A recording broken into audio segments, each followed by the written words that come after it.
Welcome back, everyone. Putnam County Commissioner John Schlumbohm's back with us today. We had the update a few months back about how some of the ARPA funds will be used at the fairgrounds. Exciting news. You'll have a building out there for events and those kind of things. And you had some more fairgrounds news for us today. Right. Yeah, we've got about 3 projects, major projects that are going to go on out there. We've got a drainage project.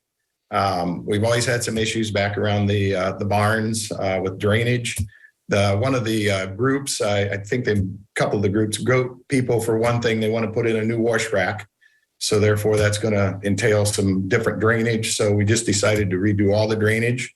We had a local contractor come in last year, or I guess it was earlier this year, and he cameraed up everything that was there that he could get a camera through, and a lot of stuff's broken down. And you know, God bless the farmers, but a lot of those were on the board. They'd come in and they'd dig up a spot and put in this kind of tile here and this kind of tile there. And we're going to redo a lot of the tiling back there and get some drainage because as everyone in Putnam County knows, we get a lot of rain during the fair.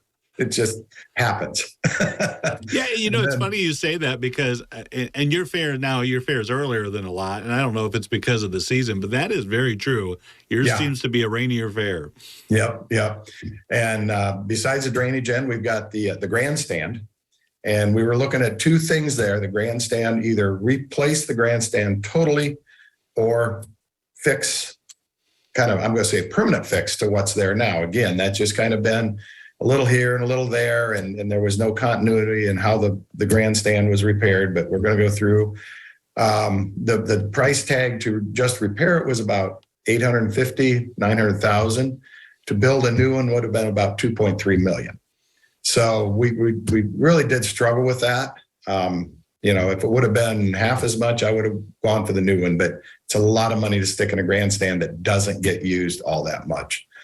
So we're just going to go with the repair route, a lot of new timbers, new roof, new siding, some concrete.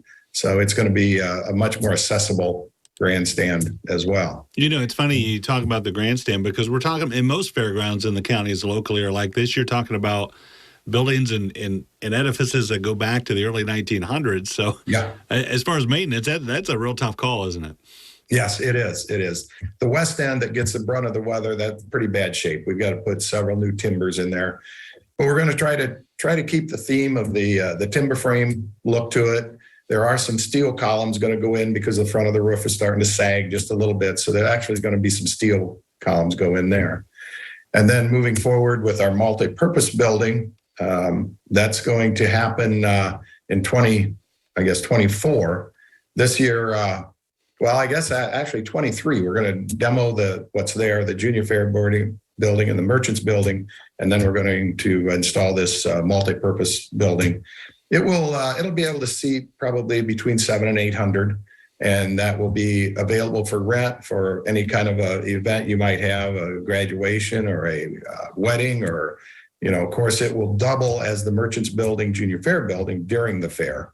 So it will not be available in those times, but we're pretty excited about updating that and hopefully getting more use out of the fairgrounds with this building.